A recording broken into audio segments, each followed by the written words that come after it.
Ce film, on peut le dire sans autre, est la meilleure adaptation live de cette œuvre culte qu'est Dragon Ball.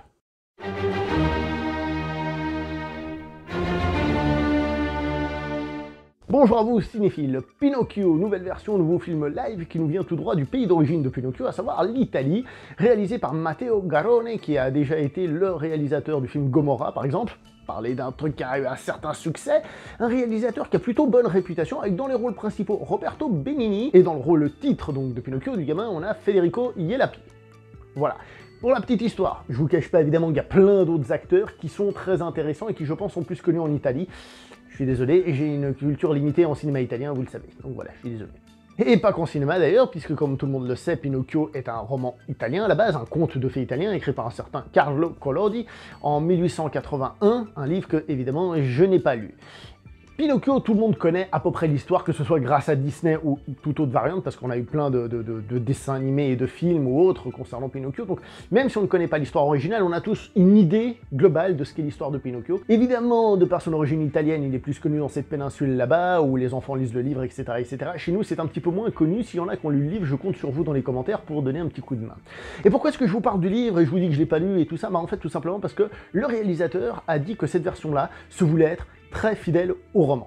Très fidèle au roman, autant que faire se peut. C'est un film de 2 heures, et le roman, je ne sais pas quelle taille il fait, mais 2 heures pour résumer un roman, on sait que c'est très très court, donc fidèle, mais adaptation quand même.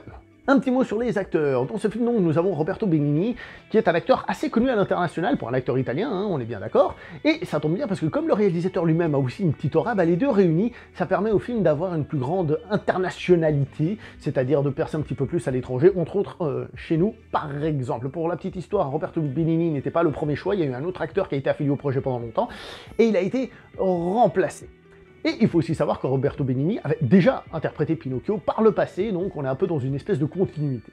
Quant à son interprétation, écoutez, elle est très bonne. Je vais pas vous dire qu'elle est forcément transcendantale, c'est pas celle qui m'a le plus marqué, mais c'est normal aussi, parce que c'est peut-être une des moins magiques du film, mais le rôle qu'il tient, il est bien. Si je vous parle de lui, c'est évidemment pour vous signaler qu'il n'est pas présent pendant tout le métrage, hein, donc bien que son nom soit en grand parce que c'est la star, faites attention, voilà. Hein. En ce qui concerne le gamin, donc Federico Ielappi, si j'ai pas dit de bêtises, son interprétation est difficile à juger parce que déjà c'est un enfant, ensuite parce que ben, forcément il est maqué en Pinocchio, donc en bonhomme de bois, donc c'est un petit peu compliqué à évaluer. J'avoue que je suis pas totalement convaincu d'un point de vue interprétation pure.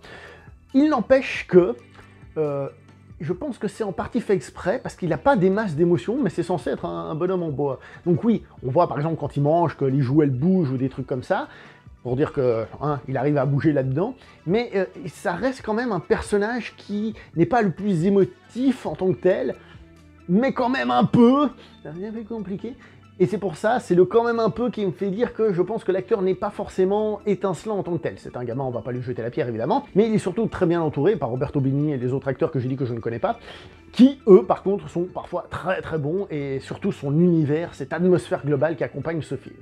Parce que, faut dire les choses comme elles sont, donc si le film, au début, commence de manière assez réaliste, entre guillemets, ou si réaliste qu'un bonhomme de bois puisse prendre vie, hein, on est bien d'accord, hein d'accord, mais je veux dire, on est dans un monde humain, le film part peu à peu tout de suite dans autre chose, dans le conte de fées pur et dur, à partir du moment donc, où il va au spectacle, au théâtre de marionnettes, donc là où il va commencer à rencontrer des personnages humanoïdes, des créatures et tout ça, et qu'on le dise tout de suite, ce film est d'une beauté, mais à tomber par terre.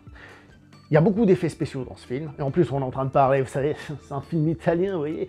Visuellement, il est monstrueux au niveau des effets spéciaux. Déjà, pour commencer, il est magnifique. Alors peut-être qu'il y a certains plans qui sont un peu moins magnifiques. Par exemple, quand on voit le monstre marin, qui n'est pas une baleine, comme dans le dessin animé, hein, dans l'histoire d'origine. Donc cette espèce de gros poisson, qui lui, peut-être, quand on le voit de loin, on peut sentir un petit truc, mais le film est magnifique. Les personnages, que ce soit donc justement le bonhomme de bois, Pinocchio, ou alors les autres marionnettes, fantastique, que ce soit, je sais pas, enfin, toutes les créatures qu'il y a dans ce film, il y a de tout, je crois qu'il y a un singe qui parle, il y a des espèces de, c'est quoi, je pourrais même pas dire l'animal, on va dire des hiboux qui parlent, des trucs comme ça, c'est pas des hiboux, mais magnifique, magnifique, visuellement c'est une claque, et pas que juste les créatures et tout ça, mais aussi, on va dire, l'environnement, quand on nous filme, justement au début c'est un peu plus léger, mais après, quand on nous filme le village, les décors, tout ça, le film est magnifique, il est superbement bien réalisé, au-delà de simplement les effets spéciaux. Il y a quelque chose, par exemple, à un moment donné, lorsque Pinocchio est enfermé dans un parc d'attractions, on va dire, pour les enfants, et ben là, il y a quelque chose qui arrive à en ressortir, une certaine joie, on sent que les enfants s'amusent. Toi-même, tu regardes ça, tu te dis, putain, ça a l'air super cool là-bas.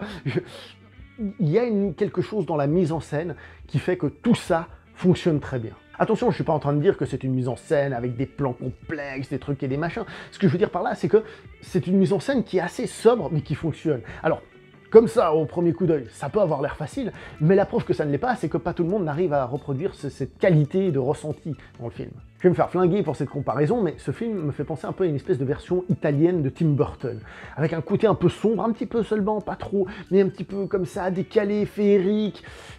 Voilà, hein. J'adore. Pour la petite histoire, la petite blague d'intro, ça vient du fait qu'on a Jiminy Cricket qui apparaît et qui me fait clairement penser à un Namek. C'est un petit comme ça, petit, on dirait un, je sais pas, Garlic ou je sais plus comment il s'appelait. Vous savez, franchement c'est ça, c'est un Namek. J'ai vu ça et je fais oh, c'est mieux fait que dans Dragon Ball Evolution. Heureusement d'ailleurs. En ce qui concerne l'histoire du film, tout le monde sait que c'est un conte donc éducatif pour les enfants, petites filles, petits garçons, pour leur dire ce que c'est que d'être un bon petit enfant et ce que c'est qu'être un mauvais, ne pas se laisser influencer, etc. L'histoire nous parle donc d'un petit enfant qui doit prendre de l'expérience, qui doit peu à peu devenir mature pour devenir un vrai petit garçon, et donc, on va dire, aller de l'avant dans la vie. C'est ça le principe de l'histoire de Pinocchio. Et ça fonctionne très bien dans le film, dans le sens où on peut s'empêcher de se dire que Pinocchio fait des bêtises, et à chaque fois il se fait rouler dans la farine, etc., etc. Et quand à la fin, enfin, il passe un cap, on se dit ah c'est bien, on a vraiment vu quelqu'un qui prend de l'expérience. Pour la petite histoire, il paraît que dans le roman d'origine, donc le personnage de Pinocchio est un personnage assez détestable, non pas qu'il soit méchant, mais il a été écrit de manière à ce que les enfants ne se disent pas que ce qu'il faisait était cool, par exemple le fait de ne pas aller à l'école. Donc ça a été plutôt bien pensé quand même. Alors oui, évidemment, la morale est pas oufissime dans le sens où c'est un classique, ça date de 1881, je vous rappelle, hein, quand même. Donc c'est pas hyper original, c'est pas oufissime, mais c'est là, et c'est pas plus mal d'être là, surtout que c'est devenu un classique international. Hein. Et en plus, dans le scénario, il y a quand même des trucs assez graves qui se passent, même s'ils sont montrés justement de manière un peu détournée. La transformation en âne, par exemple, tu vois ça, quand tu lis un peu entre les lignes, tu te dis... donc, ça rigole pas du tout, en fait.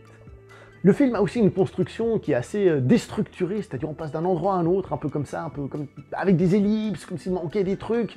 Mais en fait, ça gêne pas du tout, et au contraire, je trouve que ça aide à renforcer l'aspect magique. Comme le moment où le personnage de Pinocchio se retrouve face à un tribunal, à un juge. Alors, tu dis, mais pourquoi il y a un tribunal? Pourquoi c'est un singe qui dit... Pourquoi il est allé au tribunal? On pourrait se poser toutes ces questions. Mais vu qu'on est dans cette atmosphère magique, planante, comme ça, un petit peu, enfin planante entre guillemets, c'est pas un film très lent, mais... on se retrouve là-dedans, et c'est logique, il y a un truc qui se passe. Parce qu'en fait, on est dans un monde de fantaisie, où il ne faut pas se poser autant de questions. Par exemple, le bonhomme de bois a prévu, Geppetto, c'est son fils, voilà, il ne se pose pas d'autres questions, et c'est comme ça pour tout le film. Il faut accepter cette part de magie, un peu comme naturelle, comme si ça se passait dans un autre monde. Et franchement, moi j'ai été pris par tous ces trucs, qui font que le film a un charme comme ça, discret, qui arrive, qui t'attrape. Au début, j'ai un peu de mal, vous savez, la partie que je disais un peu réaliste, mais peu à peu, ça arrive, ça te prend, et ça te caresse comme ça. Et tu prends du plaisir à voir ce film qui est d'une certaine manière sobre, par exemple au niveau du rythme, hein. C'est pas un truc où il va y avoir des grosses aventures ou des trucs comme ça, mais ça fonctionne tout simplement. Et pour ce qui est des griefs que j'aurais contre le film, justement, le fait qu'il ait un rythme qui est peut-être un petit peu trop régulier pour certaines personnes, c'est pas tant un film d'aventure, un film d'action, c'est une fable, ce qui est Pinocchio à la base, c'est une fable qui se déroule tranquillement. On peut peut-être aussi dire que ça manque peut-être d'une grosse émotion plus claire, comme j'ai dit, il y a des trucs, moi j'étais comme ça, hein, je veux dire, je vous ai parlé de celle de l'âne, mais il y en a d'autres, hein. Mais peut-être que ça manque d'un moment purement dramatique, où les gens pleurent, ou un truc comme ça, je dis pour un certain public. Hein. Moi, personnellement, j'ai adoré. Je pense, par exemple, à la scène de fin qui aurait peut-être mérité d'être un petit peu plus soulignée, un peu comme un achèvement. Ça se dit ça, un achèvement en français, achievement. Bon, comme s'il était arrivé à son objectif, et que c'est quelque chose d'important de le souligner comme ça. On peut peut-être trouver que la fin est un peu rapide et tout ça. Mais, comment dire, se basant sur une histoire que tout le monde connaît, plus ou moins, mais que tout le monde connaît, et réussir à en tirer une nouvelle magie, quelque chose de nouveau avec des effets spéciaux fantastiques, mais aussi en étant un film finalement qui raconte quelque chose d'assez simple. Moi j'ai trouvé ça grandiose, fantastique. Je ne peux que vous recommander ce film. Alors oui, de par sa structure, de par son histoire et tout ça, c'est pas le film qui me fait le plus kiffer sur Terre, je suis pas en train de m'enjailler face à ce film, mais il a un goût ce film, je ne peux que vous le recommander. Donc, Pinocchio di Matteo Garrone, Un grande sì. Je sais pas si ça se dit comme ça, mais c'est pas grave, on s'en fout, vous avez compris, allez voir ce film. Moi je vais m'arrêter là pour cette vidéo, n'oubliez pas de liker, commenter, partager, on se voit prochainement pour une prochaine vidéo, jusqu'à là, portez-vous bien, ciao tout le monde.